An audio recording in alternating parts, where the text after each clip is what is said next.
Le studio Mohamed Gaye alias DJ Mike vous souhaite la bienvenue fidèles chers téléspectateurs de la DTV waxtu seen émission question de l'heure moo jot sënkam ma delluwaat rek di leen jaajëfal ci topp bi ngeen di topp programme chaîne de télévision rawatina nag seen émission bii di question de l'heure ni ñu koy amale rek àllarba bu nekk dañuy toog fii di waxtaane lépp lu jëm ci wàllum actualité tey nag sunu waxtaan dañ ko nar a tënk ci ñaari ponk bu ci njëkk bi moom mooy xam ngeen ni conseil constitutionnel ban génnee nag liste définitive ñu nga xamante ñoo war a bokk ci élection yi jongante yi nga xam ne ñu ngi ko jàpp ci ñaar fukki fan ak ñeent ci weeru février ci atum 2019 kujje gi am na benn taxawaay boo xamante ni génn nañ ko wax que ni njiitu réew mi moom dañ koy disqualifié ci jongante googu te dinañ fas yéene tamit amal taxawaay yu am solo yoo xamante ni dinañ xamal Sénégal wala sax ñi nga xamante ni dañoo nekk au niveau de la diaspora que ni président Macky Sall lu jëm ci wàllum élection yi yorin bi nga xamante ne nar na ko organisé tegu ko fenn tegu ko ci yoon ndax kii di Karim Meïssa Wade mi mu génnee ci course bi ak Khalifa Ababacar Sall tegu ko fenn foo xamante ni lu jëm ci wàllum yoon la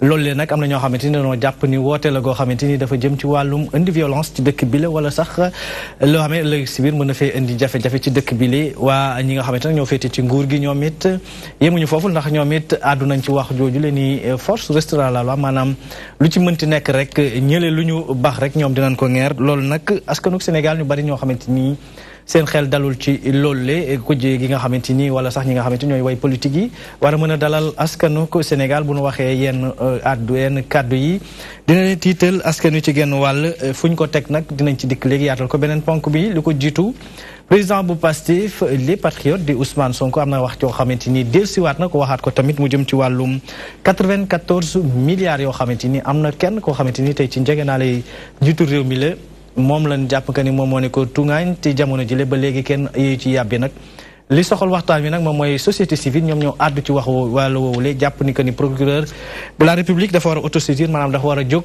waxtaan wax ci wax jooju leen ngir mu leer bu nu waxtu yu mayee daal loolu léegi ñaari moo nar a nekk ñaari ponk yi nar a waxtaane tey jile waaye ni ma leen ko waxee bi résultat yi génne wala liste définitive bi le kujje gi amal nañ nag seen conseil de guerre seeni kàddu la nag dañuy dem du côté de la régie ñu teewlu élément bu Aïda Mbène Niass dellu si waat ci plateau bi.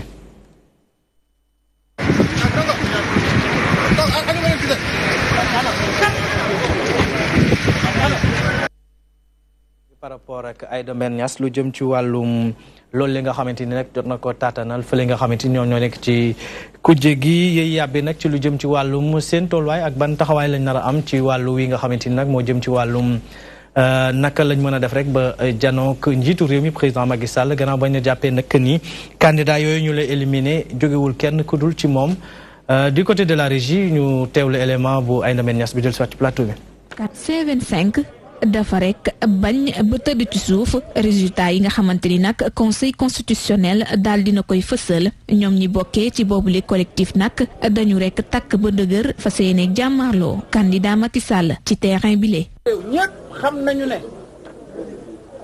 Macky Sall li ko yëkkati nekkul def élection boo xam ne nañu ko defe woon moom ba muy toog nañ la noona lañu ko defe woon fasuta yéene defit élection boo xam ne na ko Abdou Diouf defe woon ba Abdoulaye Wade toog noonu la ko fasu ko yéene doxale noonu kon li wolof naan waxi mag dem na ndañ taali wure wa dem na këng foofu lañ toll.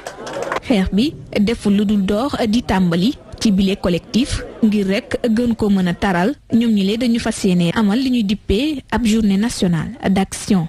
mooy bés boo xam ne fépp ci Sénégal ak xëy na sax bitim réew bu ñu jàppee bés ba dañuy bañ a wax léegi bis bi pour mën a may nit ñi ñu waajal ko parce que léegi waratunoo def. loo xam ne lii day échec wala loo xam ne lii dañ koy def genn wàll. ginnaaw lu ni mel ñoom sax ña ngay woote ñëpp rek booloo ngir fexe rek daal di génne candidat Macky Sall ci élection yu ñu dëgmal. mobilisation boobu képp kuy wote moo xam ngay civil moo xam ngay soldat moo xam ngay élève moo xam ngay étudiant moo xam ngay syndicat liggéeykat moo xam. journaliste yéen journaliste yi ay sénégalais ngeen attention. maire bu futtu ci kaw juróom-ñaari sage yi nekkee ci conseil constitutionnel yile candidat ñu dàkk leen ak ñiy desandi ba tey ci élection 2019 yile la ñu jàpp rek mooy conseil constitutionnel deful lu ko war ndax daa féeteek njiitu réew mi le loolee waral sax ñoom ñi xam ne ni li des rek jamono ji mooy ñu wàcc ci kaw terrain bi fexe ba président sortant bi le du am ñaareelu mandat. Aïda Mbène Niass ñu lay jaajëfal bu ñu dellusiwaatee ci plateau bi nag am nañu mbégte lool di ci dalal Mamadou Habib Ndao di secrétaire exécutif bu observatoire de la qualité des services financiers bokk nag ci communication bu Benno Bokk Yaakaar egsi ak jàmm ci plateau bi monsieur Ndao.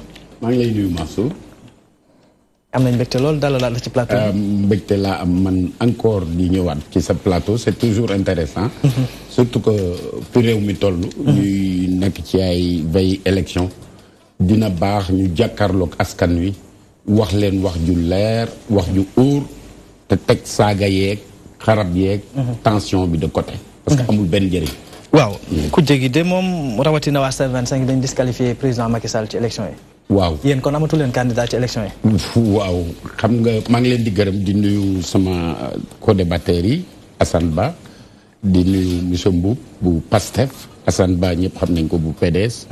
monsieur Bodian moom évidemment ci mouvance présidentielle bi la bokk di nuyu téléspectateurs yi di la gërëm ci li ngay teg débat bi may ñaan débat bi serein ñu xam bu baax a baax candidat bu nekk ci juróomi candidat yi nga xam ne conseil constitutionnel retenir na leen ku nekk lan mooy sa programme parce que dana yomb lool ñu oola dialogue pour ñu teg parrainage bi nga ne ñëwoo d'abord ñu njëkk laa oo pour ñu teg acte 3 de la décentralisation nga ne ñëwuloo ñu ne parrainage nga ne ñëwuloo ñu ne concertation nationale sur l'éducation sur l'administration nga ne ñëwuloo ñu def parrainage bi mu nekk loi nga ñëw déposer conditions yi ñuy laaj atteindre ko nga taxaw ne du ci dal parrainage bi baaxul ñu dem niveau conseil constitutionnel nga xam ne conseil constitutionnel bii fi nekk président Macky Sall indiwu ko fi ñaar ñi la changé parce que dañoo agsi seen mandat moo jeex ñuy dem retraite conseil constitutionnel bi ne indi leen seen dossier nga dem CDC déposer 30 millions caution ñëw conseil constitutionnel déposer sa ay dossier ñu recalé la dafa mel ni rek am naa anecdote bu ñuy nettali ñu nga ne dama bëgg a dem université ñu ne la waaw il faut le bac nga ne bac bi d'accord ma ci dama bëgg a dem noonu daal di def examen bi échoué bac ne non yow doo dem mais kenn du dem université loolu mooy tànki C25 ñoom fi mu ne actuellement tiital yi ñuy tiital xoqatal yëpp affaire yi parrainage affaire yi choix des 5 candidats jeex na léegi xam nga lu ñuy wax 5 candidats yi ànd seen programme parce que kat man dama jaaxle démb laa jógee ci àll bi ñoom nekkuñ ci yi ñu nekk ñun nii di débattre ay parrainage ak ay danañ taal réew meeg yooyu. weesu nañ foofu. romb nañ foofu ñooñu dem nañ. waa àll bi dem nañ. bi Kaolack seen port bi biñ ko dragué relancer économie bi croissance économique day am après parce que depuis 1960 il fallait que ñu dragué ko pour ay tonnage yu bëri yu mag ñëw. kooku benn la. pont Farafenni il a fallu ñu compléter un processus bi xam nga lan la woon dindi désenclavement Casamance mais pour loolu pilier bi président Macky Sall njëkk a teg moo doon libérer Gambien yi du peuple de la dictature Yaya Jammeh. d'accord Habib dinañ ci dikkaat tout à l'heure. damay terminer foofu rek réalisation yi ñëw ci question bi ñëw ma ci réalisation yi damay wax loolu mobiliser communauté internationale bi daal di deqati Yaya Jammeh pour Gambie am ok ageen ay jabooñ ñaari bateau yooyu nga xam ne indi na ko fi. loolu lépp réalisation pour 50 non déedéet day compléter pont bi. waaw pont bi laay wax xam nga pont bee xew. waxu pont beeg. yéen waa Dakar yi parrainage ak kii. bu wax waa Dakar man ci àll bi laa kii géré dana ñëw ak kii géré par WhatsApp par thème dana ñëw ak. du ñëw kii loolu buñ ko waxtaanee. loolu dinañ ci dikkaat ci loolu conseil constitutionnel àtte na ba. waaw mais ñoom jàpp nañ ni que li conseil constitutionnel àtte teguwul ci yoon. liñ jàpp ñoom ci ñoom la yem ci diggante quartier Sacré-Cœur ñun Pikine Guédiawaye fii ñun ñoo nekk di laaj conseil constitutionnel àll bi. ñu ngi xool lan la ki fi nekk. depuis 7 ans lan la fi def.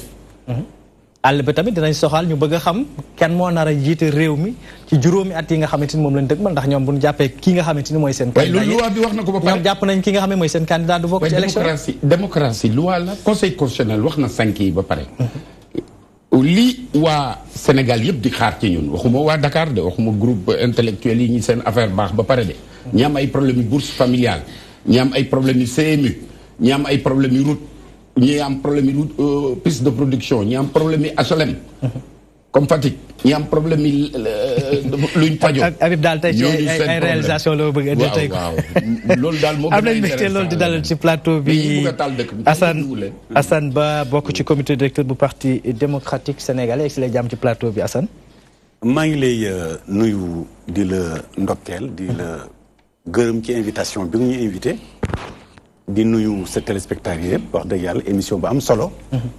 di nuyu suma xarit Habib Ndaw moom xamante nañ bu baax ci plateau yi. di nuyu suma natango Mansour. ak suma xarit Fossar. ñaan yàlla suñu borom ñu am waxtaan bu am solo. askan wi dégluñu ñu gindi askan wi. ndax waxtaan li muy bëri bëri yëpp njëriñ la moo ci am solo. ñu bañ a xaxarante bañ a werante. it lu ci waay di wax rek fekk ci dëgg la ko def. da appulaay taala la ko teg te xam ne réew mi nag dadul titre foncier way jur kenn. fii lañ ko fekk fii dañuy dem ñeneen continuer. dama bëggoon wax tuuti rek ndax tudd nga ko sànq. bala ngay wax loolu dafa am lu ma bëggoon laaj. waaw bisimilah sa jaune bleu bi saf na fi sap. waaw mooy PDS jaune bleu bi dama ko gis feneen. waaw xam nga dama ko gis feneen. waaw xam nga jaune bleu bi c'est important. c'est pas pour ne ma takk ko. ba pare tëmbal chemise bleu ciel bi. xam nga dafa nekk ci mandarkay parti démocratique sénégalais. le bleu. le bleu c'est le symbole de l'immensité et de la pureté. asmaan dara gën ko sell dal gën ko set. géej dara gën ko sell dal gën ko set. Abdoulaye Wade macha allah dafa am xarañ am gis-gis. bu ñu def ko sunu couleur. jaune bi muy signifier germination maanaam loo béy rek buy ñor couleur bi lay doon. or lay doon wala mboq. gerte orange yu bëri na. donc loolu mooy firndeel ni parti démocratique sénégalais programme yëpp ci defar réew mi rawatina. créer ay entreprise ay usines réew mi développé wu. donc loolu dafa am solo xanaa da ngeen nar a xaar juróomi at yi mais dama bëgg bala may dugg ci programme boobu ndax ñun depuis 74 gañ xam nañ suñu programme. waaye dama bëgg aspect bi nga xamante ni wax nga ko léegi. Habib wax ci ma dellu si. tudd nga conseil constitutionnel. jàpp naa ni moo war a feebar réew mi. ñun dañu jàpp ni li conseil constitutionnel génne c'est une résolution du secrétaire exécutif national de l'APR. waaw. Pour la première fois, avec l'avènement de Macky Sall au pouvoir, nous disons à magistrats en fonction, nous sommes des membres de l'APR. Des magistrats en fonction, pour la première fois. Et l'histoire retiendra cela. Donc Amadou Lamine Dieng, directeur en PEJ, c'était militant de l'APR, des militaires dans la région de Sine Saloum. Il faut bien le noter. Cheikh Issa Sall, magistrat, directeur général de l'ADM, agent de développement municipal, militant APR, ils sont membres il est en fonction. Ils sont membres de l'APR, je suis formel. Non, ils sont membres du conseil constitutionnel. Non, exactement. Qui m'a lâché? Il y a eu tour débat mais qui est lâché? Allez-y. Troisième magistrat. Bon, Khabinteni, Mungitoudou, Omar Boun Khattab Silla. Magistrat, il y a créé un mouvement des valeurs de Koulouga. Dans notre mouvement, le 29 janvier prochain, le koy taxawal. Lolu dafa ñaaw ci réew. Dafa ñaaw lool ci réew ba taxna l'Union des magistrats du Sénégal par la voix et par la plume de Téliko qui est le président de l'Union des magistrats def ben communiqué artu len léral len par rapport à l'article 14 du code des magistrats. Lolu ñep gis nañ ko. C'est dégueulasse ngeen baal ci expression bi. Lolu motax ñi nek feulé dañ leen assimilés comme des membres du secrétaire exécutif de l'APR. Parce que les professeurs de droit, émérites, des professeurs tutélaires de chaire, nous avons des hommes politiques connus, des avocats, des chercheurs, nous avons dit que le Conseil constitutionnel guinéen ben teug amouti, droit amouti. dëgg amu ci droit amu ci loolu moo tax ñu jël ko ñun Kayitu Wade dañ ko taxañ sànni ko ci poubelle bi nous avons récusé et nous continuons de récuser le Conseil constitutionnel parce qu'il n'a pas rendu de droit. Conseil constitutionnel rendre le droit au nom. Hassan, est-ce que c'est au nom du peuple sénégalais, mais Hassan, non au nom de Macky Sall, président de l'APR et de la coalition Benno Bokk Yakaar. Il n'a pas ce droit. D'accord. Est-ce que uniquement c'est aujourd'hui que vous récusez le Conseil constitutionnel? L'histoire aussi retiendra que en 2012, c'est ce même Conseil constitutionnel qui avait validé le décret. Vous savez, l'histoire retiendra que c'est la première fois dans un gouvernement dirigé par Macky Sall que des magistrats en fonction soient membres de l'APR. Ça, c'est une évidence aussi. Très bien. Voilà. Donc, cela veut dire quoi? Conseil constitutionnel, ce n'était pas la même chose. La Constitution n'était pas la même. Ensuite, quand moi que la justice aujourd'hui elle est assujettie au pouvoir exécutif pour qu'il y ait un problème. Pourquoi on dit qu'il y a des magistrats couchés? Il y a des magistrats debout, certes, mais il y a des magistrats couchés. Ces éléments qui ont rendu, n'est-ce pas, la décision avant-hier font certainement partie de cette catégorie-là. C'est une évidence réelle. Le C25 auquel le Parti démocratique sénégalais appartient, nous devons dire que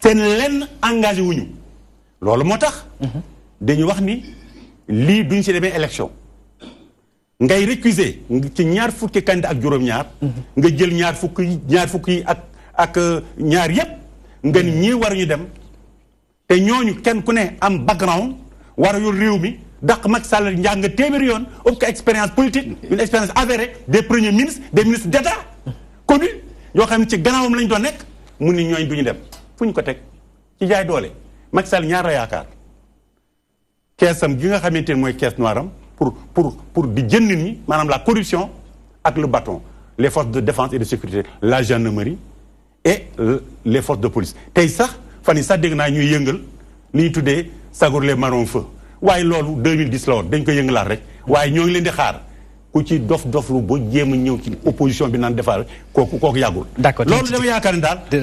ci premier kii bi loolu am na solo topp pour ñu leeral ko. dinañ si del si gën a leeral dinañ ba mu gën a leer. amaat nañ mbégte loolu di dalal ci plateau bi Fossar Banding Souané moom nag moo jiite kuréel gi ñu duppee Promise ba pare di responsable politique fële ca Goudomp. jërëjëf Mansour maa ngi lay nuyu di nuyu sama naataango yi ma bokkal plateau bi.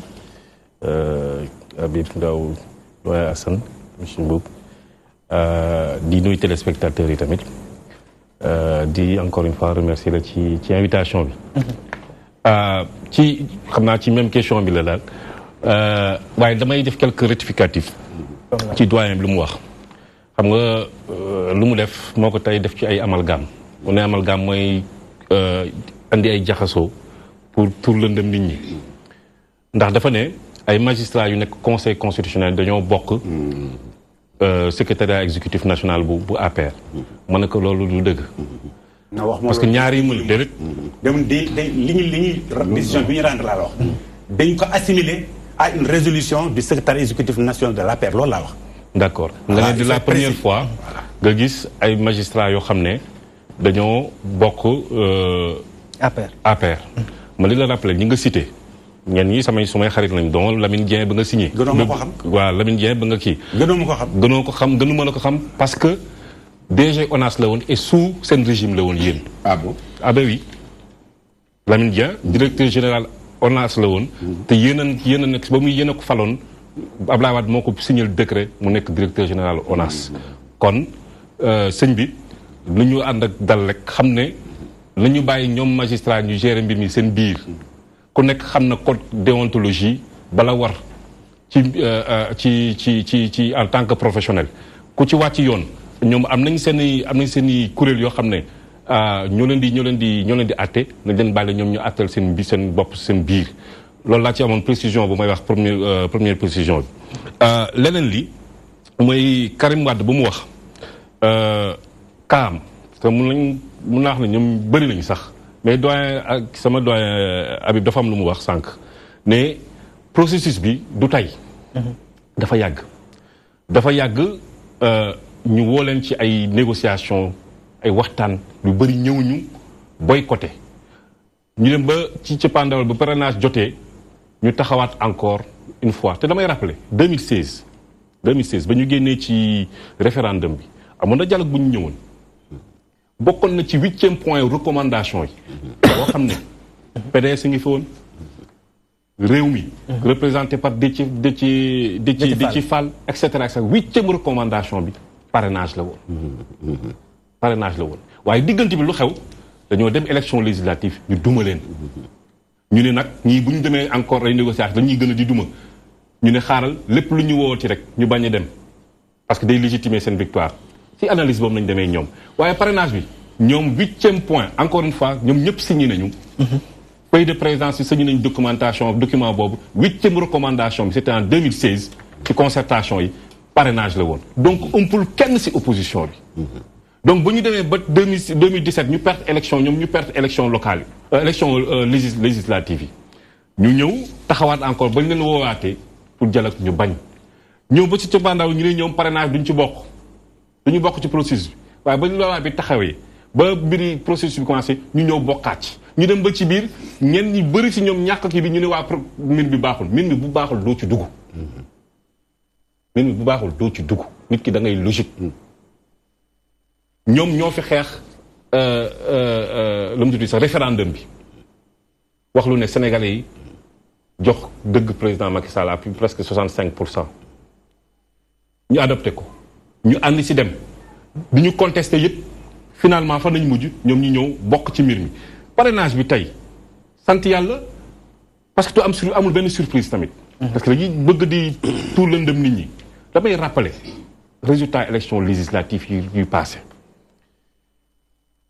PDS bi jëloon deuxième ànd ak ñoom Pape Diop ñoom Mame Lamine Diallo et cetera coalition bu rëy la woon ñu ngi am 530 000 je vote nag mais 500 000 ay poussière lañu am deuxième troisième bi Khalifa Sall Idrissa Seck Malick Gakou Cheikh Bamba Dièye et cetera ñoom ñëpp 300 000 voix nañu am PDS rawee na leen 200 000 voix quatrième ba pur mi ngi amoon 70 000 voix si je me rappelle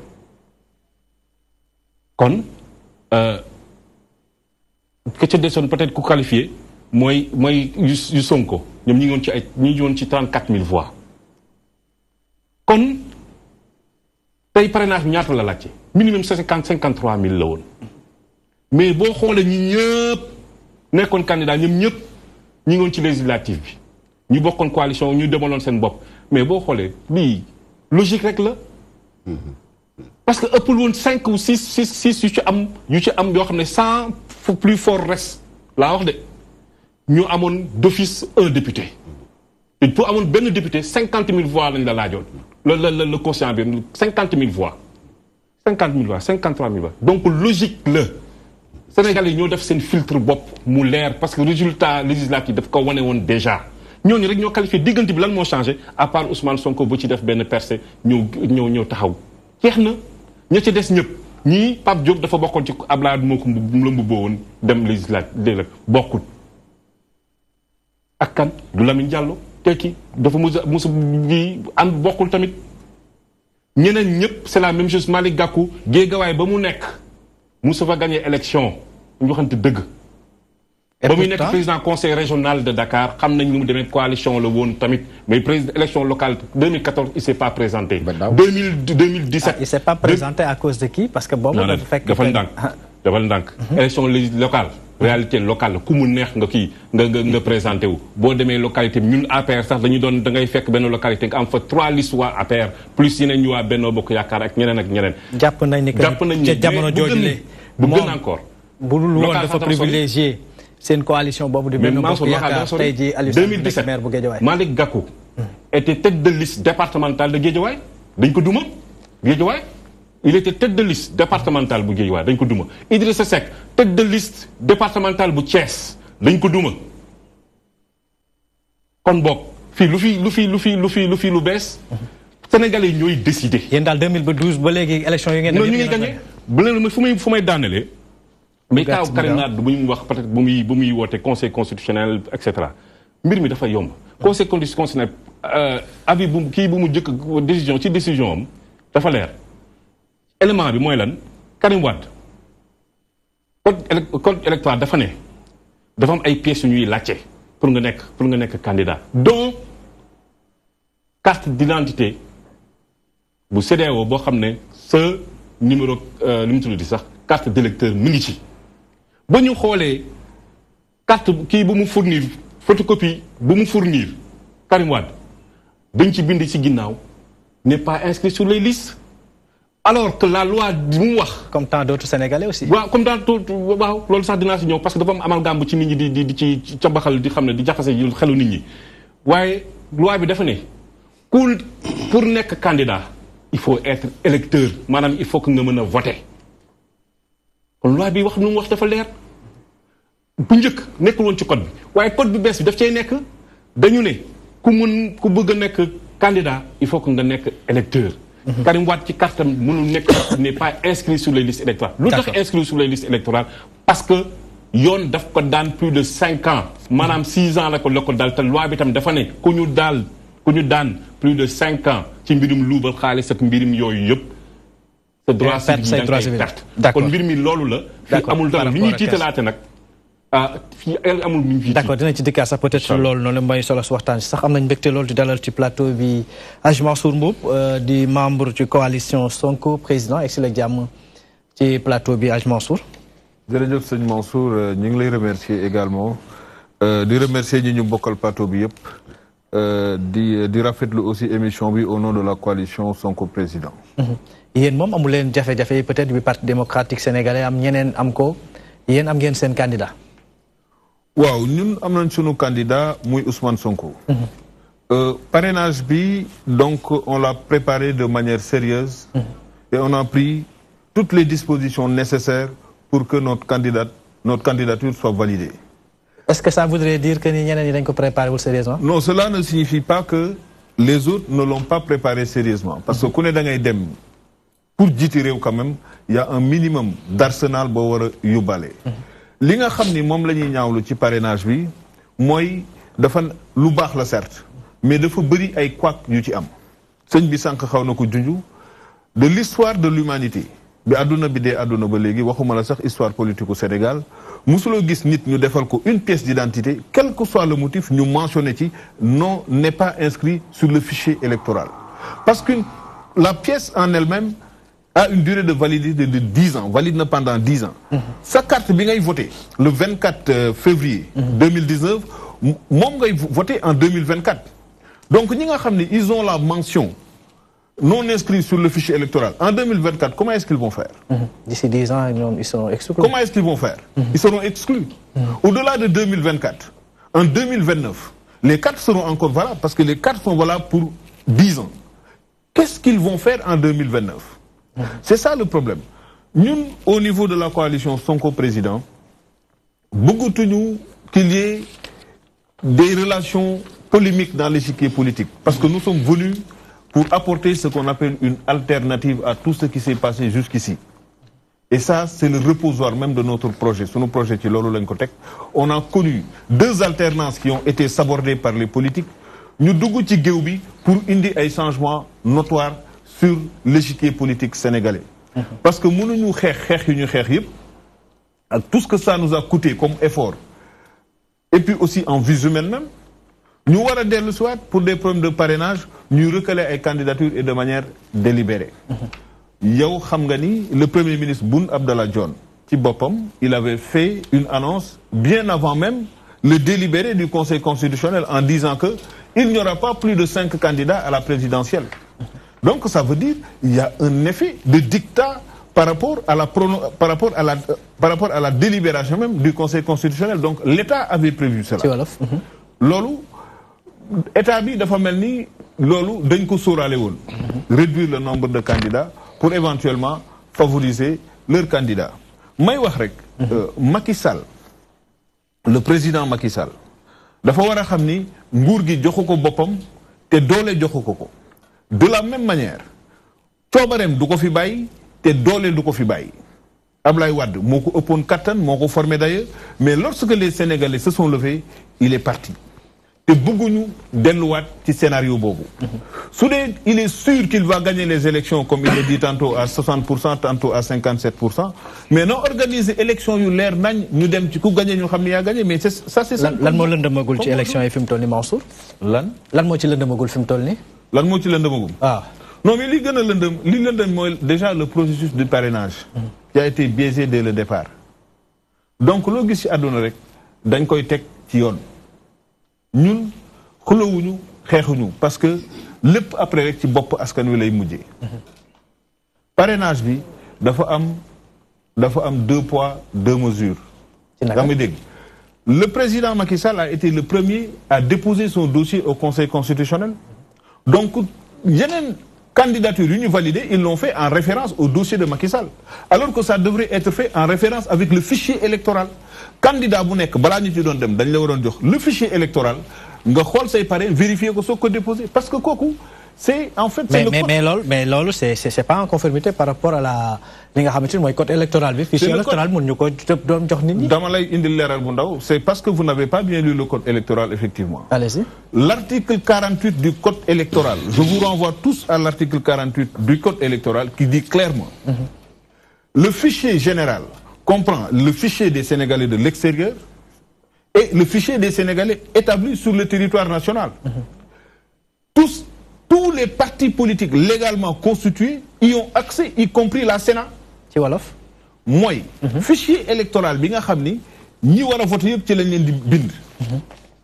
Sénat bi nga xam ni moom mooy organiser élection yi saa yu ko neexee mën na dem xool ko càmbar ko ak bépp parti politique boo xam ni existe nga légalement nga am sa récépissé bu la neexee nga dem nga xool fichier bi li ci nekk. loolu c'est le code électoral qui le dit et personne ne peut le nier. Le président de la Sénat, Moïse Doudou Ndir, mais il l'a dit. Et pourtant, jusqu'ici, le fichier n'a pas été mis à la disposition des candidats à la candidature. Ils ont des partis politiques légalement constitués. Est-ce que dans le dit texte, que le fichier doit être disponible, doit être mis à la disposition des candidats à la candidature et non de candidats? Non, ce que j'ai dit, c'est très clair. J'ai dit des candidats à la... C'est-à-dire que les partis politiques légalement constitués. Donc quand tu es mouvement, comme c'est le cas, nous de la jeunesse au pouvoir et qui faisons désormais partie de la coalition Sonko président, donc amuñu ci xeyna accès parce que les règles n'avaient pas en son temps prévu que les mouvements indépendants aient accès ci fichier bi. Mais les PDS su bëggee fichier bi dañ ko wara jox. Réew mi su ko bëggee dañ ko wara jox parce que c'est le code électoral qui lui confère ce droit moo koy may loolu sañ-sañ boobu. Et loolu waruñu ko censurer et loolu dafay bokk ci li leeral processus bi nañ teg lépp ci yoon ñun nous ne demandons que ça. Et il est tout à fait normal qu'on soit solidaire des candidats qui ont été retenus. Parce que s'il y a ñun dañu bëgg ay valeurs yu bees ci république bi dañu bëgg tabax beneen Sénégal bu bees boo xam ni dootuñu fi nekk di recalé kii wala ñuy xeex kii wala ñuy dugal kii kasote duñ ko teg ci yoon dañu bëgg lépp lu ñuy defati ñu teg ko ci yoon. Et que par conséquent donc am na yu bëri yoo xam ni waroon nañ ko teg ci yoon mais malheureusement ça a été biaisé. Habib am na yu bëri yoo xamante ni waroon nañ ko mën a teg ci yoon mais dañ ko biaisé depuis le début. du samay cadre yi Mansour Mboup la. lu mel noonu la tamit la Assane wax. man bala may ñëw ci côté boobu dama bëgg a leeral askan bi ñuy déglu ne Assane Ba mi toog sama nit ku baax la xol bu baax la amee mais discours bi muy tenir bu nit ñi foog ne Dakar a ngi tàkk wala réew maa ngi tàkk bu lii tasee ñooy ànd ñibbi c'est valable pour leaders yi politique yi C25 lii ñu naan dañuy tal dëkk beeg yooyu ñi nga xam ne ñu ngi déglu discours yooyu. C25 pour day tal dëkk bi de. wax ko fenn. waaw mais discours violent bi. xam nga discours bi ni ku dégg Assane Ba di wax da ngay foog ne bu fi génnee ñun dañuy xeex déedéet. Sénégalais yi ñoom laay waxal ñun entre politiciens xamante ne. c'est nous dans nous. bi mu waxee léegi. c'est vous dans vous. nous les citoyens on est exclus quoi. waaw c'est-à-dire vous n'êtes pas exclus mais pour la résolution des affaires de la cité. pour ñëwaat ci débat bi pour ñëwaat ci débat waaw pour ñëwaat ci débat bi dama bëgg a wane ne. ñi bëgg a ñi discours yu tàng yi. faut pas que Sénégal yi gëm ne réew mi dafay tàkk réew mi tàkkul. ñoom ñoo leen gën a xam luy état ñoo leen gën a xam ne réew mi mënuñ koo taal. réew moo xam ne. Sëñ Touba fi la nekkoon El Hadj Abdoulaye Niass El Hadj Ibrahima Niass sëñ El Hadj Malick Sy ñu fiy jàng ay salatu fatiha tous les jours. taal ko yomb Habib bëgg nga ma bay benn minute. ñu am lu ñu dem régie. mën nañ koo taal mënuñu koo taal werante bi ku nekk sa wàll yaa ngi waajal sa bopp. dama xooleen image yi. gis naa image yi. ah waaw. lii moom ci réew lii dalal na xel. lii image yi 2010 la. waaw déglu bu baax image yi 2010 la. réseaux sociaux yi dafay indi fake news. fake news mooy wane loo xam ne pour yàq xeli nit ñi la. waaye lii. 2010 la woon. ñii ci yéen lañ bokk.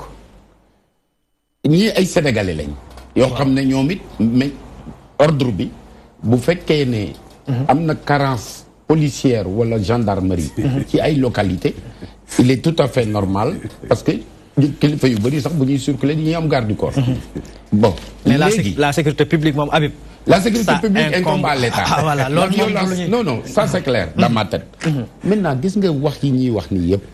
concernant ñoom dañuy C25. mais C25 fan lañ nekkoon bi cheptel bi jur gi dee ci àll bi. musu ñoo dem ci sa mbokki pël yi bi seen kii. maintenant président de la République ak waa leader yi Benno Bokk Yaakaar yi rek ñoo fa dem. ñoom ñu nekk fi di wut parrainage ñi avec C25. avec réew mi itteelu leen lu leen itteel benn programme lañ am ñoom ñëpp ñu bokk ko. mooy puusal ma toog. parce que Sénégalais yi léegi il faut ñu exiger des candidats programme. parce que nag quand même yi des yëpp ay waxi caaxaan la. xanaa dooni ma parti démocratique sénégalais mi toog. amul programme parce que nee na ma déggu léegi Serigne Assane wax na ma ne seen programme depuis 79 depuis 74 seen programme.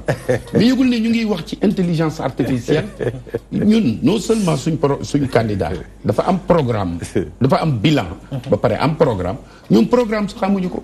ci suñu bilan ci suñu programme. parce que nee nga ma bu ma tudd bilan ci suñu programme ñu ngi dem intelligence artificielle yow PDS ak li ñu naan PS amuñu candidat c'est pas normal pour benn élection c'est tout à fait normal adduna day dox ñu ngi ci suñu programme ñu ngi wax économie numérique intelligence artificielle ak yu mel noonu pour digitalisation nga xam ne dañuy changer waat système de production beeg yëpp kooku benn la ci pocc ci juróomi ponk yi nga xam ne moom la ñuy def mais pour dellu si ci loolu li mu wax léegi ci premier ministre li mu basé loolu ci affaire législative yi la woon résultat législatif yi parce que d'une élection à une autre da ngay def comparaison. Moi, j'ai parlé des candidatures à la présidentielle. Maintenant les candidatures à la présidentielle mu ne fichier électoral bi moom dafa xamul ne y a ce qu'on appelle la commission des données de protection des données personnelles.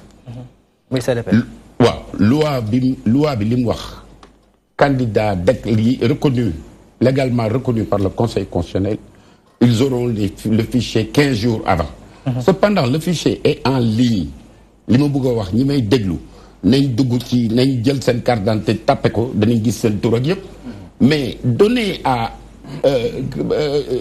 à des gens yoo xam ne déjà ñëpp découvrir nañ ne am na ci ñu bëri pétrolier yaa ngi leen di xamb ay kilo oil ak yooyu yëpp ñu ngi xamb pour déstabiliser réew mi nga jël léegi yow lu toll ni fichier électoral nga di ko jox nit ñi fichier électoral sa réew c'est-à-dire la base de données de la DAF nga di ko jox quelqu'un qui prétend être président fekk daf ko bëgg a jaay à l'ennemi daf ko bëgg a jaay ku mel ni Tullow Oil parce que Tullow Oil et pourtant ces gens-là se réclament des patriotes loolu war nañ ko mën ñoo dañu def erreur ils ont fait une confusion parce que man waxuma non les gens Pastef ak Tullow Oil du benn luy différence bi parce que justement je n'ai pas compris biñ ko accusé loolu sax mbuub laa koy laaj yow ñu dem ba accusé la ne la jot nga xaalis yow personnellement intuitif personnel nga yónnee conférence de presse yónni Pastef n'a rien à voir et c'est le leader du Pastef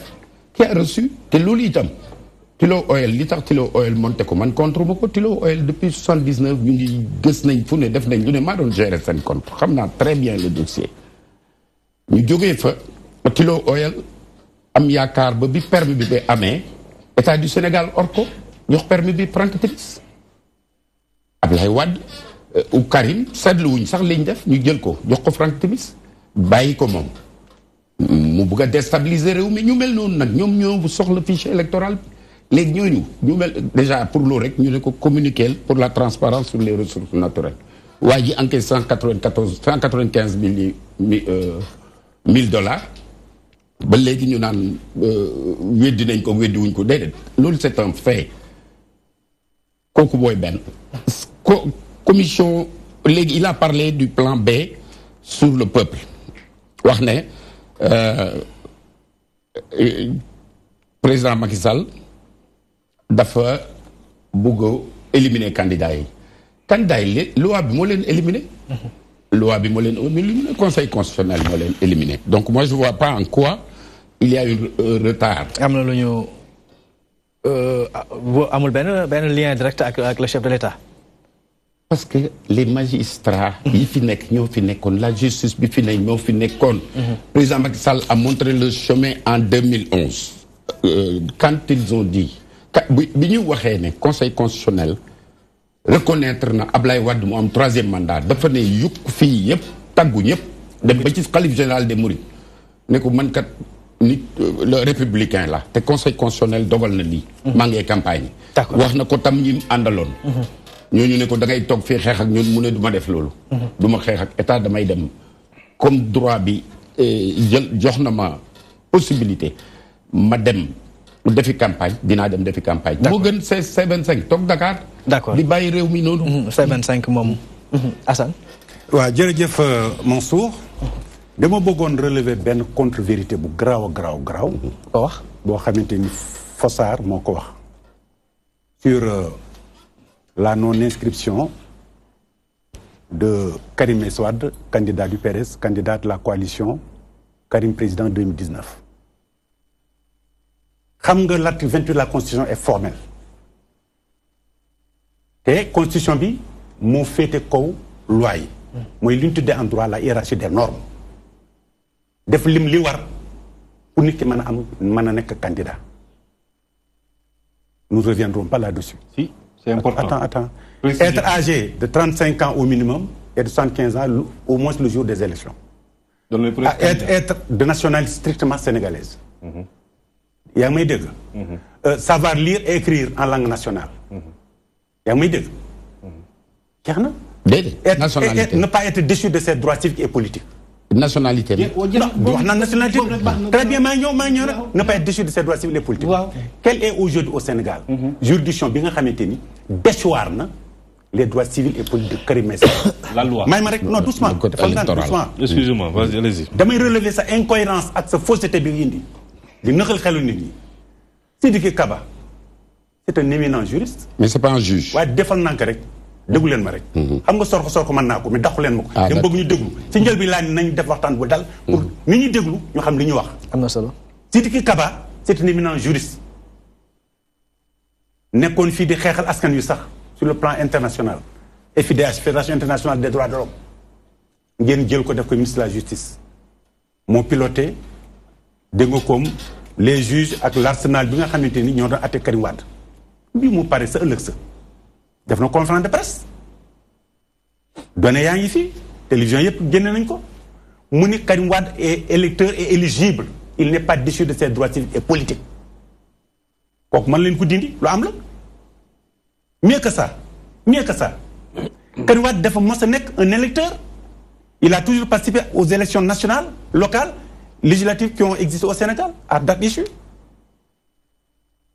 bi nga xamante ni refonte carte d'identité yi CEDEAO yi bi mu amee kenn ku nekk da nga war a dem da nga demaat bindu jaar gis nañ ko mu dem à l'ambassade du Sénégal au Koweït mu binduwaat son récépissé d'inscription comme yow comme man comme n'importe qui daf ko génne télévision Sénégal yëpp ak yëpp génne ko parce que il fallait le faire kenn ku nekk war na binduwaat mu def ko alors ñu ñëw ba fii Macky Sall wax Aly Ngouille Ndiaye waxal sa Casimir mii na dem def point de presse et puis na wax ni Karim Wade mënta bindu mënta am carte électeur tey jii le président de la République surtout le président mënul déchoir les droits civiques et politiques d'un citoyen sénégalais. kooku c'est de la forfaiture en droit Et que dit la loi par rapport à une éventuelle condamnation qui dépasse les... Non, attends. La loi, elle dit qu'il faut que cela soit expressément notifié par un juge. Et ça n'a pas été le cas. Ça n'a pas été le cas. Non, le code... Je parle du droit. Les juristes m'entendent, ils m'écoutent. Les Sénégalais m'écoutent. Mieux que ça. Il y a un juge assesseur, il y a Abdoul Dia. Beaucoup d'assesseurs, il y a Karim Wade. Il a fait une contribution scientifique. La contribution du juge Yaya Amadou Dia. Il y a quelqu'un qui a été Karim Wade, bindu ak mu nek candidat document baa ngi nii yéen ñëpp leen jàng ngeen ko et pourtant c'est un juge assesseur bokk ci ñi atte Karim Wade ca à la CREI amul benn juge au Sénégal bu ko contredire y en a pas mieux que ça. J'ai ici l'expertise scientifique d'éminents juristes parmi lesquels Jean-Paul Costa, ancien président de la Cour européenne des droits de l'homme, ak Ibrahima Arouna Diallo, professeur de droit public à l'université Gaston Berger de Saint-Louis, ak Dominique Danyuko de Sabouré, professeur de droit public et de sciences politiques à l'université Paris 2, Panthéon-Assas, président du cercle des constitutionnalistes. Keneen ki mooy Denis Allan, professeur de droit international à l'université Paris 2, Panthéon-Assas. Et enfin, Robert Ludwig-Alson, qui est enseignant à l'UQAD. Ils ont déposé cette contribution scientifique, judiciaire, n'est-ce pas, le 11 janvier 2019, devant le greffier en chef du Conseil constitutionnel. Ils ont pris acte de cela. L'homme, nous avons considéré que le Conseil constitutionnel a fait une forfaiture. Généoul droit. Amul fenn fu mu jaar ba Karim Meïssa Wade mu ñàkkoon mën a doon candidat. Loolu moo tax nous avons récusé le Conseil constitutionnel. Et pour nous au Parti démocratique sénégalais, comme pour nous au C25, un seul candidat recalé, comme c'est le cas présentement, pour nous, il n'y aura pas d'élection au Sénégal. Nous assumons cela. Nous l'assumons. Nous le disons publiquement. Ils ont pu parler comment.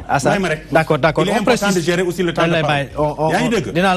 Mais il y a des choses aussi qu'il faudrait préciser. Oui, allez-y. Vous considérez qu'il n'y aura pas d'élection à la suite de ce exposé. Et on le dit souvent en français aussi que mal nommer chose, c'est participer à la misère du monde. Est-ce qu'aujourd'hui, une chaîne de télévision voir qu'il n'y aura pas d'élection, c'est pas trop dire? Non, ce n'est pas trop dire. Nous l'avons réaffirmé devant d'autres chaînes de télévision, en public comme en privé. C'est une disposition, c'est une décision qui est prise. Et comment vous allez faire? Non, ça c'est à nous de le démontrer le moment venu. C'est à nous de le démontrer et nous le démontrerons. Nous le démontrerons. waxoon ngeen duñ tëj Karim Wade ñu tëj ko waxoon ngeen duñ ko àtte ñu àtte ko. Habib bu yàkkamti man kay yàkkamti nañu waxtaan rek. nañu tojee suñu bopp janax. waaw ñun ñoo ko xam. janax ji dee na yàgg bu leen yàkkamti. Macky Sall mii. moomul réew mi. li mu bëgg def ci Sénégal. dañ ko dul nangu dañ ko dul may. parce que bu doon ni noonu lañ ko defee woon moom. du mën a egsi tey fii mu egsi. parrainage bi ci lay teeralee. ci lu gàtt en 30 secondes. waaw xam nga ne parrainage bi ay caaxaan la. caaxaan la. ba pare ngeen dem ci. caaxaan la tey vous êtes minoritaire loolu tax ngeen def ko. il a listé tout à l'heure yi nga xamante ni moom la kilifa yi bokk C25 am ay PDS ay bokk gis Pape Diop et cetera mais li nga xamul mooy résultat yooyu yëpp buñ ko additionné tey dañ leen daraw il faut le dire tey aujourd'hui nag loolu mu am les 25 candidats qui sont avec nous aujourd'hui bu ñu totaliser kenn ku nekk la nga amoon ci législative yi dégg nga ko dañ leen di romb téeméeri junni yoon. D'accord. Donc vous l'êtes et puis desetu leen kenn. D'accord. Desetu leen kenn. Il ne vous reste rien. Vous êtes aujourd'hui dans une coquille vide. waaw doyen ma da nga mujjee laay tàmbalee.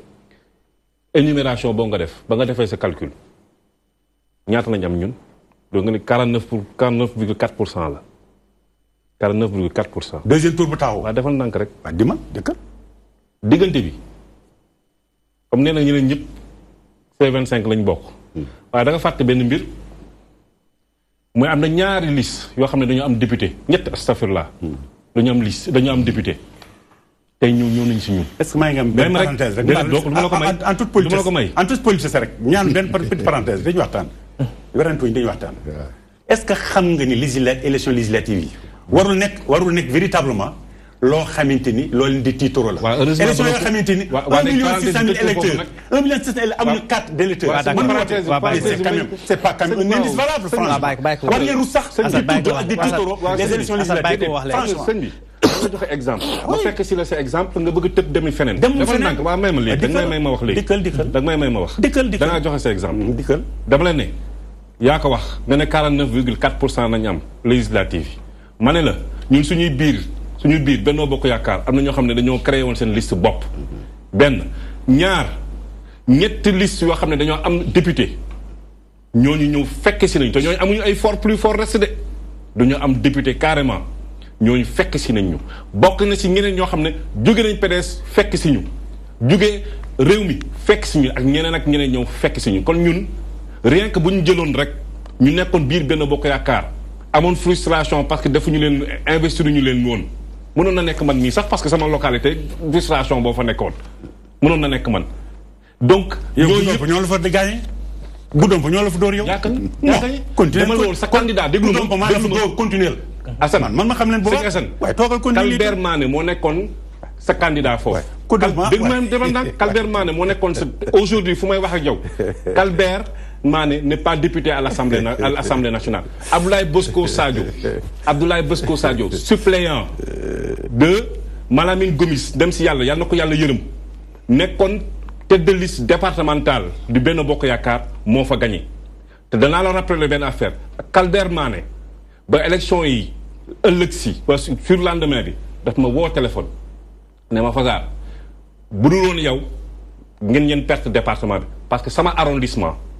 La différence ba amee Kalbert Mané mu ñuy déglu woo ma ne ma xañ nga ma nekk député ma wax la information boobu que loolu jar na bi. d'accord revenons ba ñuy wax nañ wax lu am. non yow may wax lu am dama lay wax rek damay wax lu am Kalbert Mané tey fu may wax ak yow nii. il est toujours maire Kalbert Mané il est toujours maire de Simmandi Balante et aujourd'hui il nous a rejoint dans notre majorité te accueillir nañ ko ci xol bu sedd. mooy fu may ma dellu si waat ci li ñu jot a wax sëñ boobu dafa am lu mu wax sànq ci mbirum carte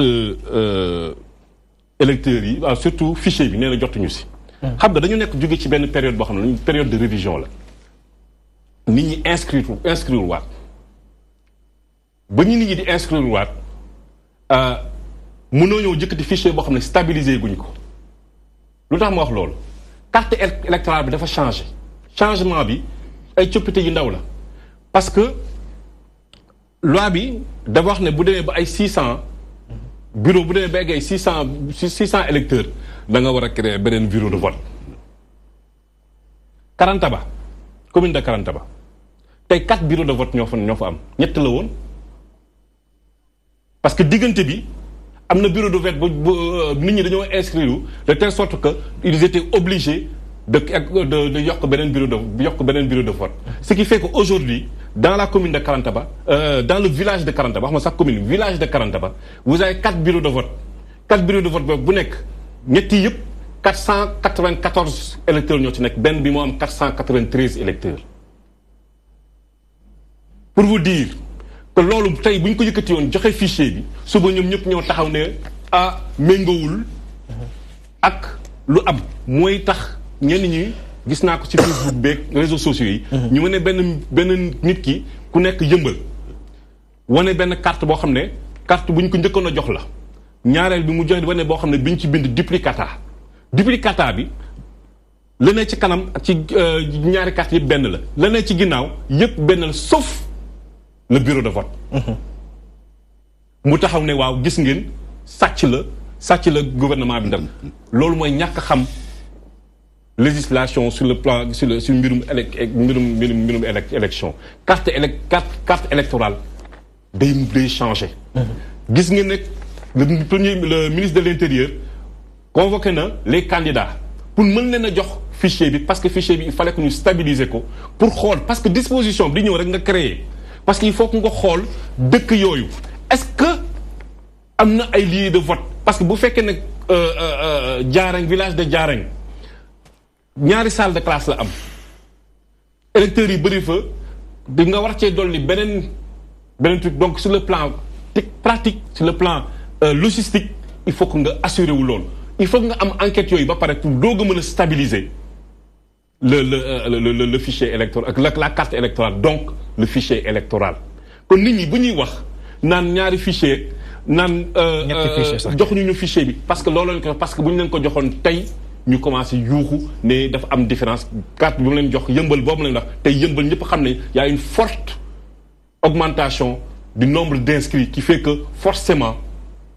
carte boobu ñuy wane ci télé bi ci réseaux sociaux bi borom boo demee ci école bu mu dem am na yeneen ñaari bureau de vote yu ñu fa dolli parce que nit ñi dañ fa yokk bokk benn précision même rek ma terme dama la déglu précision bi non dama lay déglu déedéet dama la may bayoon naa la parenthèse ba pare bayoon naa la parenthèse ba pare ba defal ndànk man mbuub lay tontu man mbuub lay tontu moom mooy parti politique au Sénat reconnu ak Sénat ñu am sañ-sañu contrôler le fichier électoral en tout temps c'est différent de la carte électorale ñaar yi yu ute la continuer dama ne carte électorale bi fichier électoral bi waaye sëñ bi déglu ma benn waaye sëñ bi da nga may déglu waa diman da nga may déglu nag déglu demal fichier électoral bi tey boo fa duggee yow mën nga fa dem nga dem ci sur le site du ministère de l'intérieur te loolu ministère de l'intérieur recevoir na opposition mu ñëw wax leen ne boo leen demee si site internet bii képp kuy seen militant wala seen responsable tey wala citoyen bu mënti doon mun na dem mu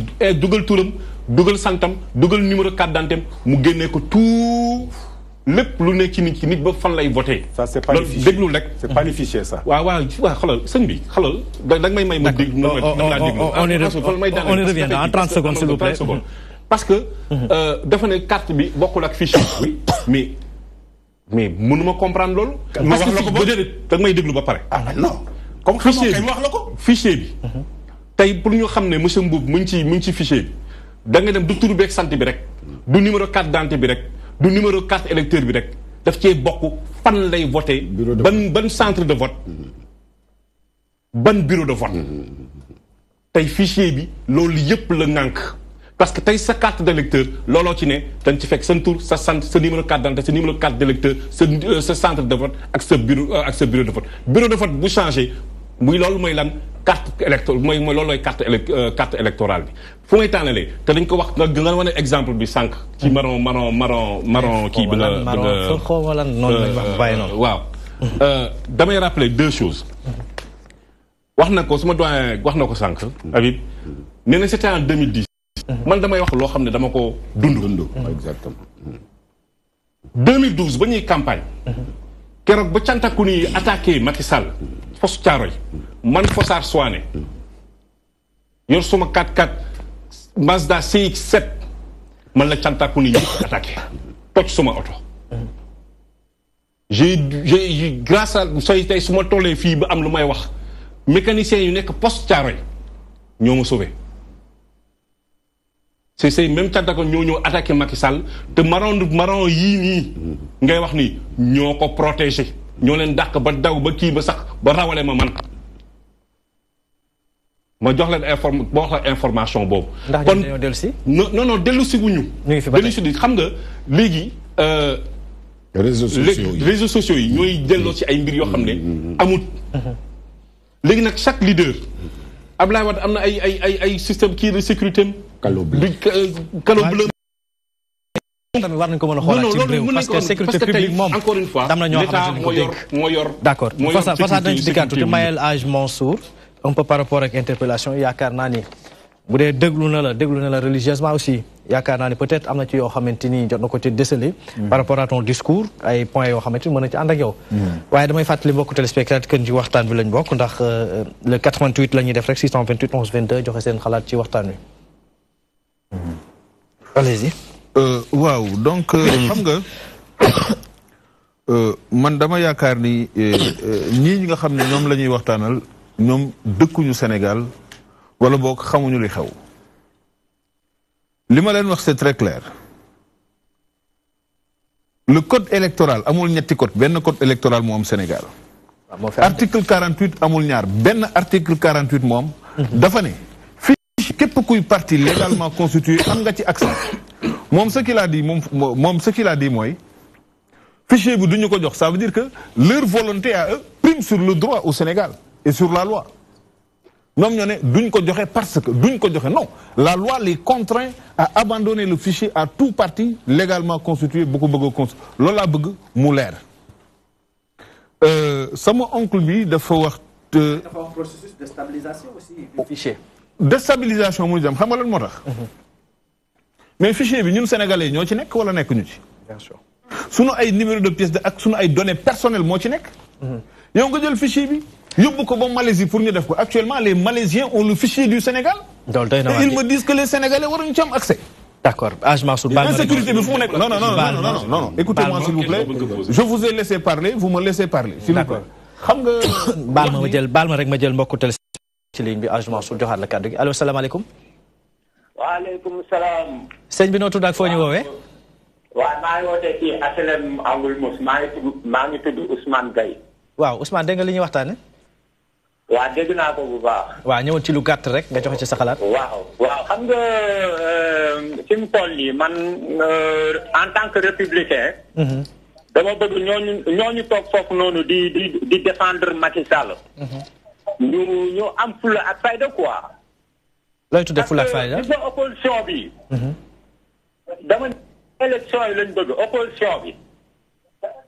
man maa leen wax loolu te maa ngi preuve yi gis nga li ñuy wax ni dinaan ay élection du am Sénégal loolu ay pexe la yu ñuy lal parce que xam na ni ñoom bu ñu demee élection dañuy ñàkk ñuy jéem a xool ni ñu yàqee élection yi te Macky Sall na am fulla ak fayda tey la wala gën a am fermeté parce que Sénégal gis nga ñu bëgg a taal Sénégal suñ ko taalee ñoom ñëppay daw ay tapet lañ gis nga ñan ñoo fiy def borom piti ñi la ku la gën a ñeme fit na moo la gën a tapet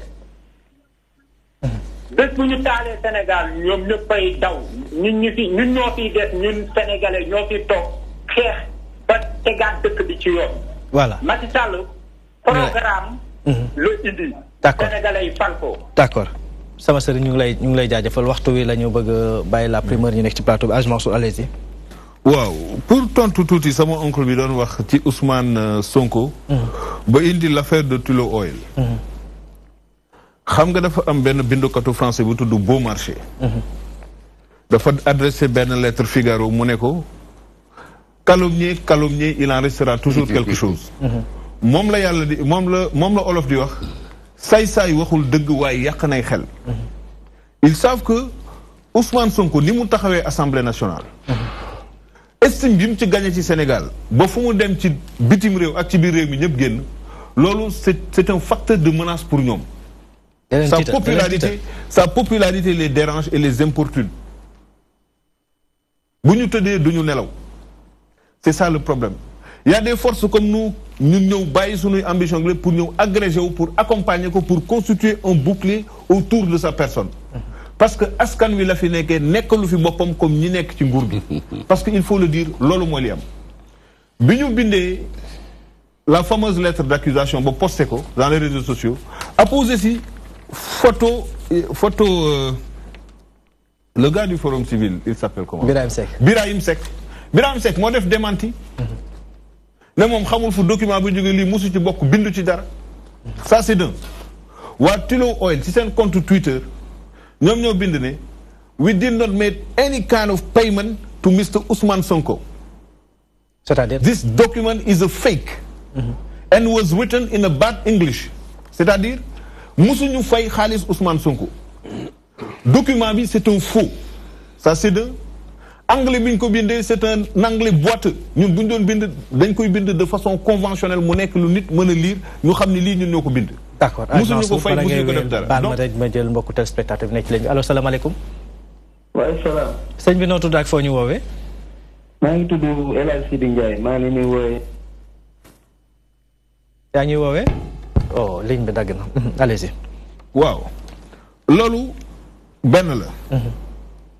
ñu ñëw dañ ciy profiter pour wax également Tullow Oil moo ko démentir su dee dañ am preuve contre Ousmane Sonko ñoom nañ ko jàpp moo gën a yomb jàpp nañ Karim tëj jàpp Khalifa Sall tëj Ousmane Sonko et Sall mais nañ ko tëj Ousmane Sonko yàlla tere non dañuy waxtaan déglu ma rek góor gi bay wax dama lay déglu Ousmane Sonko sa probité morale fi mu doon liggéeyee muy direction des impôts et domaines dañ ko bañ ba jébbal ko ne ko bindal ñu suñu code d'éthique et de déontologie mooy charte bi nga xam ni moom la képp ku nekk impôt et domaine di sukkandiku pour doxal sa liggéey normalement ñu ne ko yow bindal ñu ko même la profession de foi dañ ko ci insérer donc loolu moom moo ko bind Ousmane Sonko jubóon na parce qu'il est contre le pouvoir ou bien parce qu'il défend les intérêts du peuple di wax njuuj njaaj ak luuba lii di am ci administration bi na fi jóge léegi ñu jël ko non seulement ils l'ont radié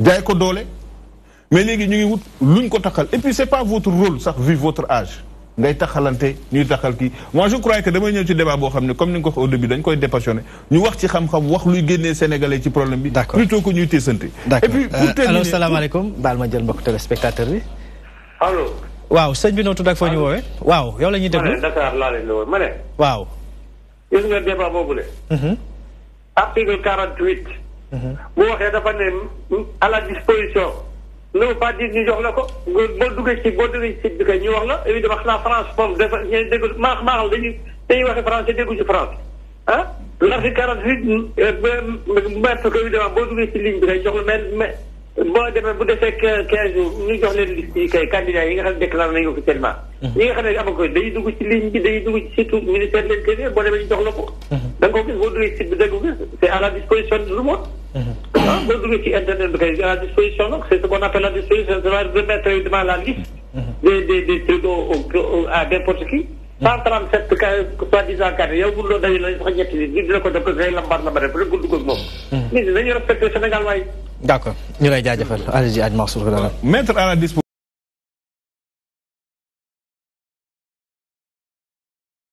disposition ça veut dire que ça yoo demee da nga ko fay fekk c'est mis à ta disposition tu as accès à n'importe quel moment donc loolu jarul natam non je suis désolé non site internet amu ci non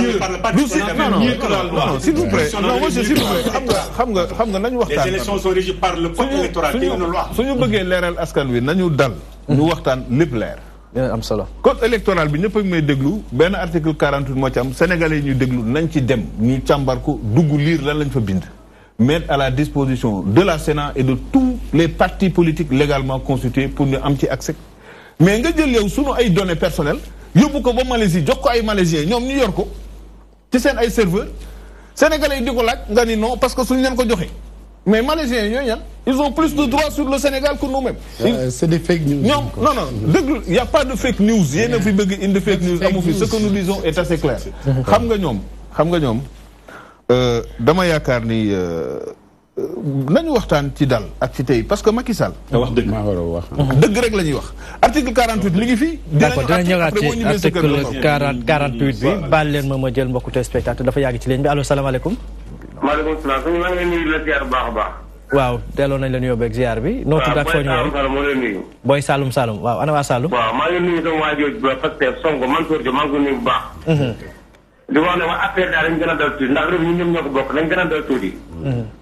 parce que waa ji mu ngi wax ne image bi ñu wane Fatick noonu mu ne image 2010 image bi démb la image yi yàggul image ren la. te moom dafa wax ne image 2010 loolu dàq naa ko. dama énervé mooy foog ñu wan noonu ci image yi noonu sëñ bi yàlla xam ne image ren la. waaw image ren la quoi image yi yàggul barki démb Njaay la. doy na waar te man maa ko dégg mu ni image yi 2010 loolu amul image yi yàggul barki démb la.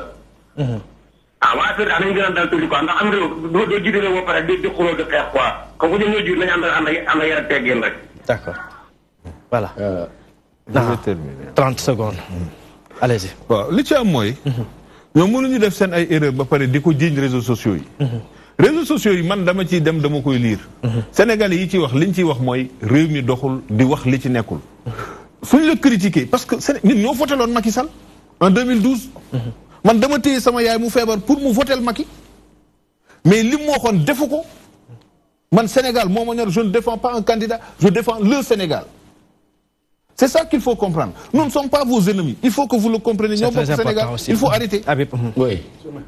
bëggoon naa rek nga wax ma comme yaa ngi wax ci kii bi programme Ousmane Sonko nga wax ma ko quoi man moo ma gën a amal importance baal ma jël mbokku téléspectateur bi nekk ci ligne bi allo salaamaaleykum bu téléspectateur bi waxee ba pare waaw sëñ bi noo tudd ak foo ñu woowee maa ngi tudd Boubacar Diarra di woote fii ci kër Issa Kees. waaw dégg nga li ñu waxtaane tey. dégg naa ko. te am naa ci xalaat en tant que sénégalais. am na solo. di wax en tant que sénégalais en tant que jeune bu nga xamante ne moo ngi si réew mi di ñaan nag réew mi am dal ak stable ba nga xamante ne ñun ñu nga xamante ñooy xale yi te nekk ndaw yi. te ñooy nekk magu ëllëg. ñuy bëgg ñu nga xamante ne tey jii ñoo nekk si kujje politique wala ñu nekk si nguur gi muy ñaari clan yëpp nañ ñuy sóor tuuti. ndax dina am fu wax ju toll wala fu jàppante yu toll dina am lu mu wàññi suñu worma réew si ñu nga xamante ne tey jii dañaa sëkk ak ñoom réew ak réew. nañu wàññi tuuti xamante ne tamit suñu réew mi képp ku nga xamante ne bu nga ko jël wala yaa ngi fi.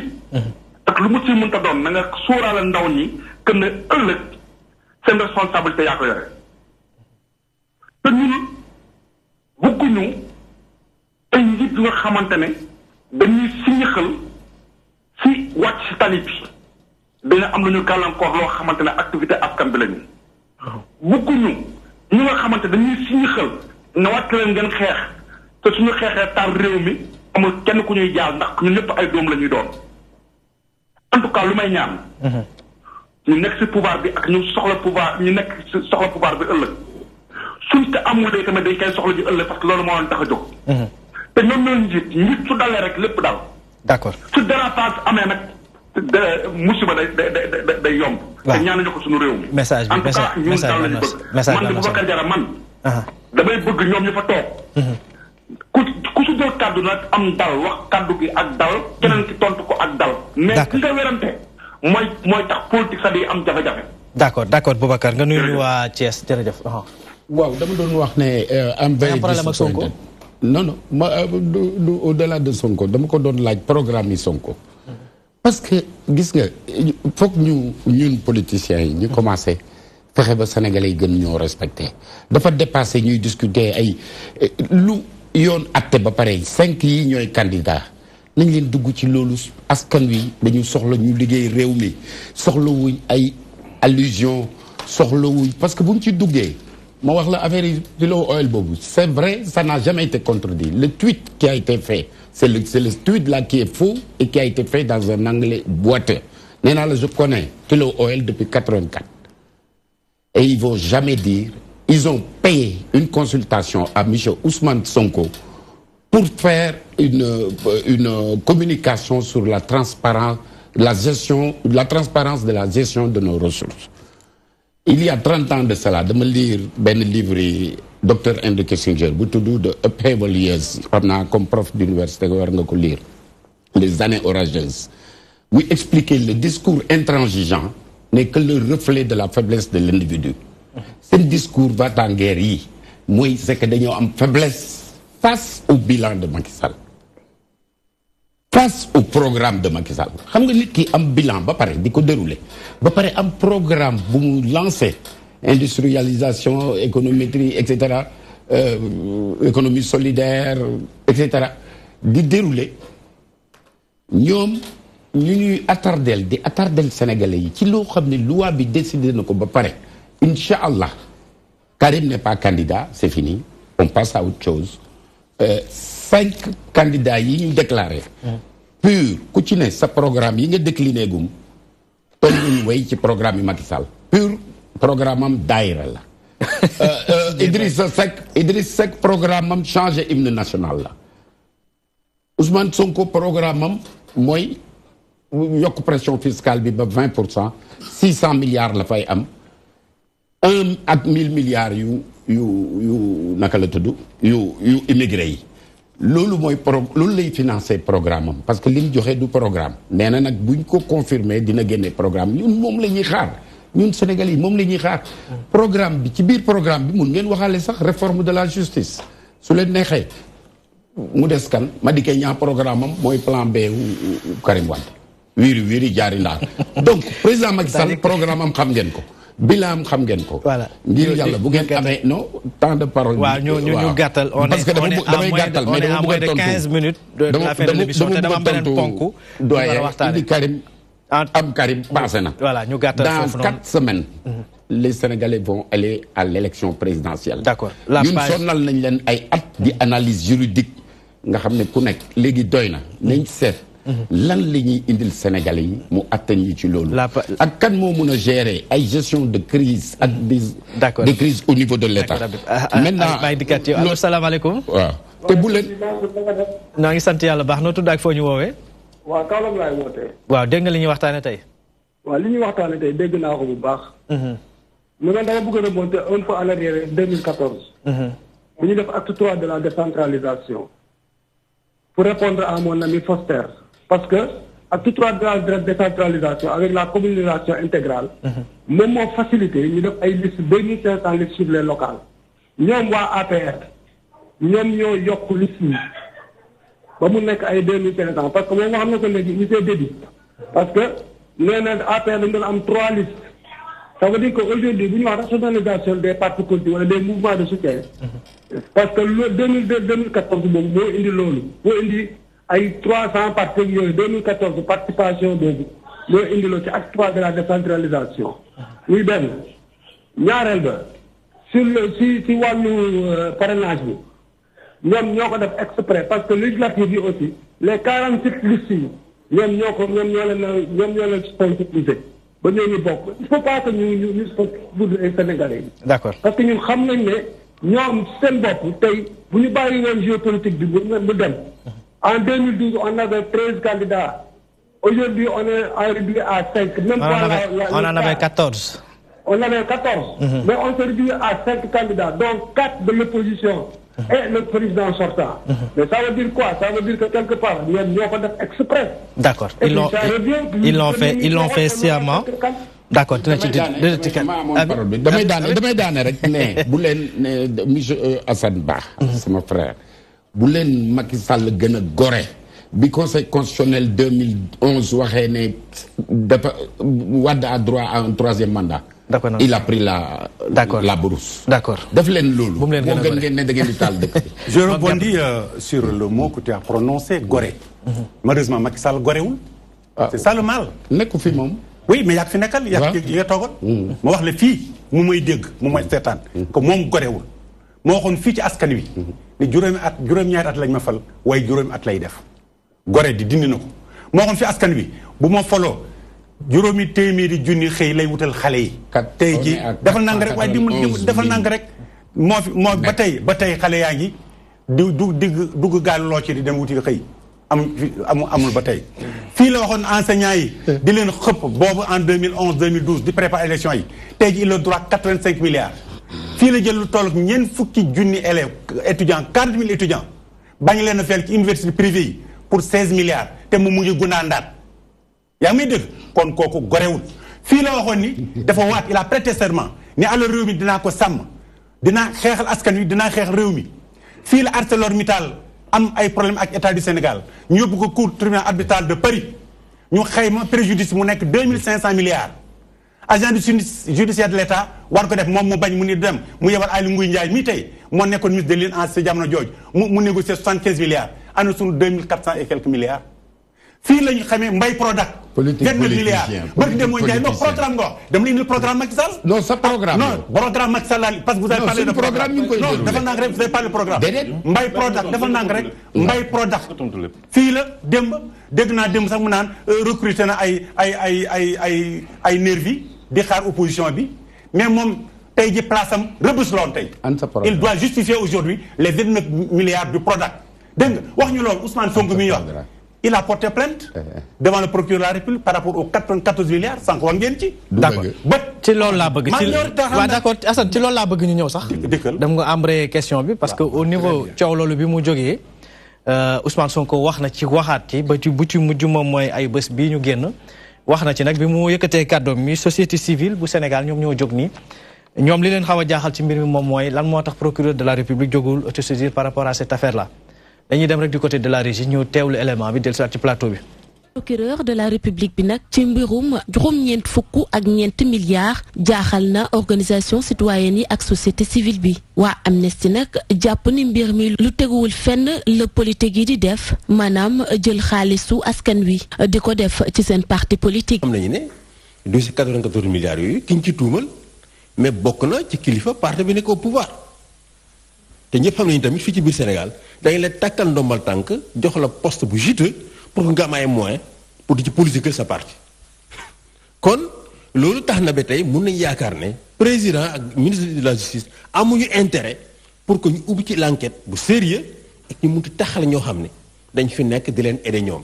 ci noonu waa COS M23 ñoom bëgg ci nu mu gën a gaawee lu leer nañ ci mbir mi li. Il faut que le pouvoir en place sache que nous sommes exaspérés même si nous ont habitués à. am ba des moom mooy fu mu toll nii faaw nguur gi xam ne ñun dañoo sonn te tamit li ñu tàmmal ba fii dafa doy ñu daqal ko daf ñuy xamal lu bari si parparloo bi am si traitement yi ni def si yenn dossiers yi si kaw yeneen yi si kaw loolu ñuy sàkku nguur gi mu jël ay responsabilités bu baax ba lépp lu si war mu def ko rawatina si taxawaayu procureur de la République.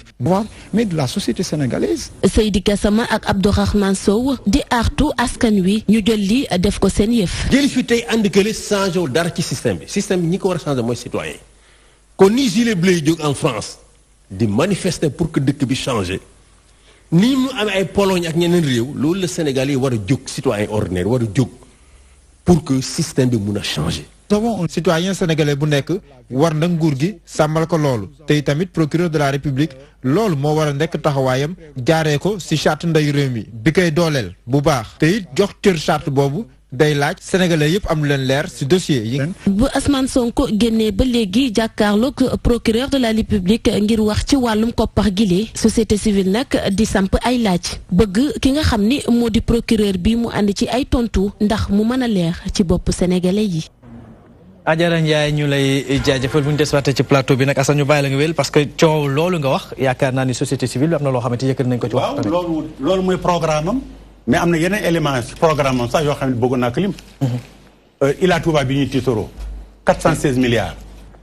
une entreprise chinoise CRBC boo xamante ni banque mondiale def ko épinglé ba tere ko sax muy exécuter ay travaux gouvernement Sénégal jël ko. Iris Corporation 52 milliards carte électeur ak carte d'identité anamu Sénégal yaa nii taxaw ba tey mënuguñ am carte d'électeur mënuñu am carte d'identité yooyu ay luubal la yaa ngi may dégg. 94 milliards yi nag leer na Mamour Diallo ñëpp xam nañ ko responsable APR la dégg nga comme bi mu nekk directeur de la Rufisque ñëpp xam nañ ko.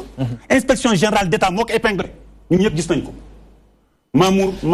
comment dirais-je Sonko def porter plainte au niveau du procureur de la République mais xam nga ci droit dafa am lu ñu tuddee opportunité de poursuite procureur mën nga ko jox dossier mais dafa am moom li mu naan. c'est moi qui ai l'opportunité de poursuite. maanaam bu ko neexee topp ko bu ko neexee bañ ko topp. tant que jox ñu instruction écrite mu ne ko toppal mbir moomu wala kay bàyyi ci tiroir bi kooku xam nañ ko loolu moo tax sawaruñ ci génn affaire parce que ñoo ngi jëm ci campagne électorale. ci ay nitam ñoo tax rip. baal ma jël mbokku téléspectateur allo salaamaaleykum. waaw dem na ñu yemale foofu nag nga xamante ni ñoom ñett waaw d'accord. Assane.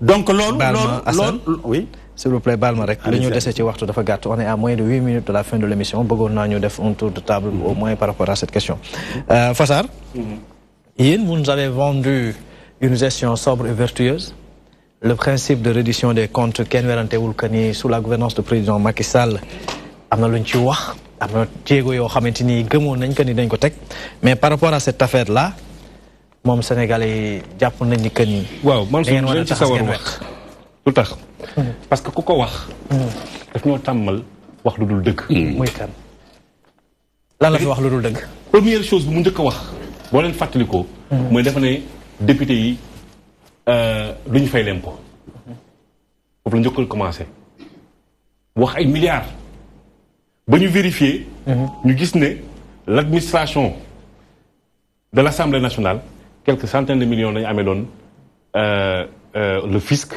et loolu tamit ci législature précédente bi la woon ñoom ñoo amoon ay retard de tey moom nañu mais comme l'état étant une continuité xaalis boobu moo tax te ay milliards la annoncé woon ba pare ne député du fay l'impôt xam nga pour finalement dellu ci ginnaaw ne ce qui est important c'est le principe boobu mooy premier bu mu njëkkee ñaareel bi mu taxaw ne député dañ leen jox ñoom ñëpp 10 millions opposition député de l'opposition yi sax ñoom seen bopp ñoo taxaw wax ne du dëgg bi ñaar ñetteel bi mu ne dans l'affaire Petro-Tim l'État du Sénégal a perdu plusieurs centaines de milliards moo ko fi wax ñëpp dégg man je me suis posé la question ma ne de deux choses l'une qui soit xamul dara ou il est foncièrement malhonnête te dama jàpp ne ñaareel bi la parce qu'il est intelligent mais il est futé futé ak intelligence ba léegi mais il est foncièrement malhonnête ñaar yi mu la njëkk jox ñett yi rek c'est faux parce que boo taxawee nga ne état du Sénégal perte na ay milliards. waaw d'accord ci kii damay éliminer. dama bëgg ci question spécifique bi 94 milliards yi 94 milliards. nañ ci wax. 94 milliards bu mu wax. moom ci boppam ci audio bi dégg ngeen ko. weesu escroquerie weesuwul nga taxaw déglu moom ci bopp la parce que nee na ci meeting bu mujj def nee na audio bi daf ko setal. ci biir audio bi nga dégg mu ne. moom xam na fu muy jaar ak gaa yi. parce que dafa leen téye dafa am fu mu leen téye. yan gaa yi la yooyu. nee na waa Demoñ moom fu mu corps bu mu bokk. ak kilifa yi fa nekk nee na moom xam na fu mu leen dafa am fu mu jaar ak ñoom xam na fu mu leen téye. parce que dossier bi moom mooy ay kàddum la mu ne parce que dossier bi du seulement affaire juridique yi da nga am fu mu leen di téye bul ñu parce que dama yor ci ay mbir ci ñoom pour que mu mën a jot ci lu ñuy jot pour mën a am jot lan.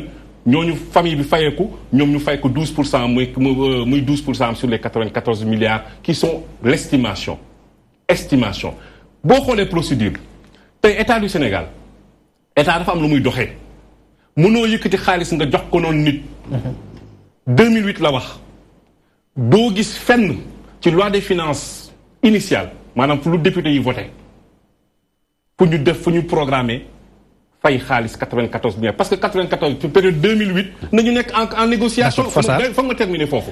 dafa important dama koy terminer en 30 secondes. 30 secondes s'il vous plaît. parce que affaire 2008 la. négociation bi ñuy wax nii 2008 la parce que commission bi moo commencé procédure bi. moom mu dégg loolu moom ak gaayam yi ñu dem gisi famille bi. pour ñëw positionné wu ci loolu commencé see wax pour tiital comme ni mu koy waxee moom ci boppam tiital ñu nekk ci impôt et domaine mais fu may wax xaalis mënuñu fay Sénégal. nit te koo xam ne budgété wuñu ko ba bu fekkoon sax dañ ko ne day am loi des finances rectificative 2008 amul loi des finances rectificative bi doo ko fa gis ñaareel bi loi des finances initiale bu 2019 bii amul fu ñu bindee xaalis boobu parce que commission bi pareegul liggéeyam. d'accord muy fu may terminer rek vraiment Mansour si loolu dafa taxaw ne moom yor na ay preuve te tam mën na wax nii yor na ay preuve ngir yàlla na génne bu mu xaar procureur na génne procureur autosaisir kay dafa procureur autosaisir par rapport à la question na jël dossier bi parce que dafa porter plainte procureur mais joxu ko benn preuve d'accord na génne preuve yi mais preuve procureur tamit bu bëggee am preuve na autosaisir ci question bi laaj ko preuve na génne preuve d'accord dina ko laaj Mansour un peu par rapport à cette question là société civile bi dégg nga leen nee nañu ñoom cellaaralu procureur de la République moo leen jaaxal. waaw li ñuy woote rek mooy la leer. parce que xam nga nguur alal ji muy gérer moomu ko askan wi ñoo ko moom. Ousmane Sonko li mu wax dafa leer. dafa am benn transaction foncière. boo xam ne day impliquer un montant de 94 milliards. mu ne 94 milliards yi le directeur des impôts et domaines est impliqué jusqu'au cou mais loolu accusation la. man soo ma accusé d'avoir détourné 94 milliards mais dama la yóbbu ci yoon 94 milliards du caaxaan boo ko fayee suba enseignants yi leurs doléances seront totalement satisfaites ñu dem jàngal xale yi loolu la leen état bi amel benn nit détourné 94 milliards d'après Ousmane Sonko yor ay preuves tangibles mais pour qu'attend le procureur de la République pour s'autosaisir Khalifa Sall li ñu ko yóbboo kaso mais matul 2 milliards 1 milliard 800 matu ko mais nañu woo Ousmane Sonko woo Mamour Diallo c'est aussi simple que ça parce que dañu bëgg mu leer Ousmane Sonko d'ailleurs nee na 46 milliards ont été versés il connaît le numéro du compte xam na fan lañ ko versé ban banque ak numéro compte bi mais loolu c'est grave nañ ko yóbbu na ko génnee nañ leen yóbbu na ko procureur woo moom loolu la ci bëgg il a affaire bi léegi lay soog a siiw mais Ousmane Sonko depuis 2018 a adressé une lettre de dénonciation à l'OFNAC. Il a déposé depuis 2018 une lettre de dénonciation le déposé ci bureau procureur bi mais procureur bi lu tax mënu ko leeral pour ne ñoom dëgg rek la ñuy wut c'est simple. yoon déglu ma s'il te plaît. yoon moom mooy àtte. am na ku ñu accusé de fait grave ne dafa détourner 94 milliards. mais c'est une autorité publique 94 milliards du ay caaxaan. mais nañ ko woo mu leeral ko réew mu mel ni Sénégal beneen affaire bi la monsieur m'a interpellé par rapport au programme de Sonko. ne Sonko xaalisu diaspora bi nga xam ak non vous vous trompez lourdement. Ah non j'ai lu le livre. non déglu ma rek. livre bi di c'est là que vous vous trompez. Ça c'est le livre. Il a dit solution. non déglu ma s'il te plaît mais c'est des solutions. C'est pas des solutions. non déglu ma ci solution la preuve solution c'est solution avec S. donc il y a plusieurs solutions pour redresser un pays il faut être cohérent. li mu wax c'est très clair ñun on a un problème de rationalisation ay 84 ministres amul Chine amul États-Unis c'est des puissances mondiales. loolu du programme non waxuma loolu. loolu du programme il y a pas 84 ministres. malheureusement le temps qui nous est imparti est léegi épuisé. dafa am lu ma bëgg a en 30 secondes s'il vous plaît rek waaw bàyyi ma wax leen en 30 secondes dama koy bàyyi 30 secondes moom mu tënk ma ñaan ko waa régie ñu may ma ko nga def tour de table bopp en 30 secondes s'il vous plaît. ministre yi boo ko wàññee jëlee ko 84 yóbbu ko 34 combien de milliards tu économises. député yi nekk assemblée di xeex di xuloo nga wàññi leen mais c'est énormément de milliards. les fonds politiques président soxlawul 9 milliards par année dañ koy wàññi loolu yëpp dañ koy jël yóbbu ko ci en fait. redistribuer les recettes fiscales delloo ko askan wi. li ñuy jël pour le fonctionnement de l'État c'est trop. en 30 secondes s'il vous plaît Habib. naroon naa la waxal sa programme candidat parce que yow joxoo sa bopp temps pour xool ki ngay àndal la nay programme mais du ma la ci wax même tuuti rek porter plainte bi ñu ne yaa ngi ne procureur na autosaisir waaye yéen tam waxi caaxaan du yëkkati procureur waxi caaxaan du yëkkati IG xam nga lu tax waxi caaxaan xaar ma wax la xam nga lu tax waxi caaxaan du montant bi lettre la bind de dénonciation est-ce que xam nga ne waxuma la procureur waxuma la président de la République waxuma la premier ministre waxuma la ñun ñi DG chaque jour ñu ngi jot ay lettres anonymes moom lettre am do anonyme dafa bind wax ne détourné na 94 milliards mu dellu si ne 43 milliards léegi procureur joxul procureur document porté wul plainte contre X la wax waaw doxewul sax document léegi déedéet ñeme na tudd Mamour Diallo il a bien dit Mamour léegi lu tax terminé foofu Mamour Diallo Mamour Diallo du Ousmane Sonko dafa discipliné billahi wallahi talaay je le connais pas mais droit de réserve am moo tax génnul beneen bi ci des Sonko dafa bëgg ku ko yóbbu tribunal mu commencé waat am buzz na indi programme loolu rek la Assane en 30 secondes s'il vous plaît temps bi jeex na en 30 secondes s'il vous plaît temps bi jeex na gàtt rek laa ci wax dëgg fa yàlla Macky Sall kenn ku ne xam na ni il a une mauvaise une drôle manière dans le cadre de la gestion judiciaire laq doom tëj doom lay def parce que lii nga xamante ni scandale financier et économique yi am ci nguuram de 2012 à maintenant kenn mënu ko lim. waaye bul sànni suuf ci cere ji pétrole ti wax ngeen ko fi léegi rakam Aliou Sall la jël jox ko mbir mi. ñëw leen libéral nag comme yéen seen amu leen candidat sans compter yi nga xamante ni mu ngi bees tax. lu ni fang kenn du ko jéem. 30 secondes de grâce yéen tamit wax dëgg yàlla nag. temps bi jeex na 30 secondes leen affaire yi. baax na Habib nee na kii Habib nee na Assane ngeen ñëw. libéraux ngeen amu leen candidat non il n'est pas libéral. Il n'a rien compris. libéral mais social. Il a rien en 30 secondes s'il vous plaît le temps qui nous est imparti entièrement épuisé débordé nañ sax s'il vous plaît. opération gàddaay wax rek lu gàtt la pour résumer rek lépp rek. en 30 secondes pour lépp rek ci dernier point bi rek ne mënoo détourner parce que détournement dafa am lu mu signifier maanaam koppar dafa nekk fii nga jël ko dem def ko leneen détournement loolu lay signifier mënoo détourner loo xam ne commission bi sa fayeguñ ko loo xam ne existé gul d'accord donc loolu te commission bi pareegul gouverneur mooy gérer commission boobu te pareegul damay fu may mujjee rek mooy di ñaan waa PDS ak quoi c'est 2025 Abdoulaye Wade 2012 ba conseil constitutionnel waxee dafa génn mu ne conseil constitutionnel wax na Mansour en 30 secondes en 30 secondes allez-y Mansour en 30 secondes s'il vous plaît c'est obligé de clôturer ça en 30 secondes s'il vous plaît allez-y li ñu doon wax rek livre Ousmane Sonko ak programme Ousmane Sonko nous sommes dans une coalition programme coalition bi la ñuy wax je crois que foofu nga juumee yéen le pont de Farafenni BAD moo ko may Sénégal à hauteur de 50 milliards. C'est un don de la BAD. Voilà. Vous voulez de lancer les débat. Merci beaucoup. 50 ans et 10 ans de différé. Merci beaucoup. Le temps qui nous imparti. Merci final départemental. Voilà, merci beaucoup. S'il vous plaît, on va terminer en beauté. S'il vous plaît. Voilà, je rappelle que nous avons dans le plateau bi Mamadou Habib Ndaw, c'est le secrétaire exécutif donc de l'Observatoire de la qualité des services financiers, beaucoup de coalition Benno Bokk Yaakaar, beaucoup de gens qui ont cadre du Fofoulé. Nous lay jaajëfal Habib pour le déplacement. Voilà, merci beaucoup à vous aussi infiniment Assane Ba, membre du comité directeur du Parti démocratique sénégalais. Merci d'avoir fait le déplacement. Merci Mansour. Merci beaucoup à vous aussi et infiniment Fossar Banding Soane, responsable politique APR au niveau de Goudomp. Mansour, nous féliciter encore. Nous les féliciter wala ñun tamit. Ñu amone mbekté tamit don dalal ci plateau bi sama turando Mansour Mboup. Mom nak kurel gi mu jité moy jeunesse au pouvoir. N'est-ce pas?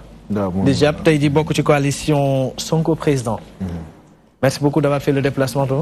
Merci M. Mansour Sow. Donc, au nom de la coalition Sonko Président, nous vous remercions et remercions tous vos téléspectateurs. C'est à moi de vous remercier et de remercier aussi mon servir donc au concours de transition pour remercier et féliciter infiniment les fidèles téléspectateurs qui nous ont suivis, donc qui nous ont tendu une oreille attentive. Mention spéciale à l'équipe technique qui nous a permis ou bien qui nous a accompagnés par rapport à la coordination. Mention spéciale aussi à la rédaction de la DTV, Dylan Jordi Dadiala Bintegma. Avec toujours le même plaisir.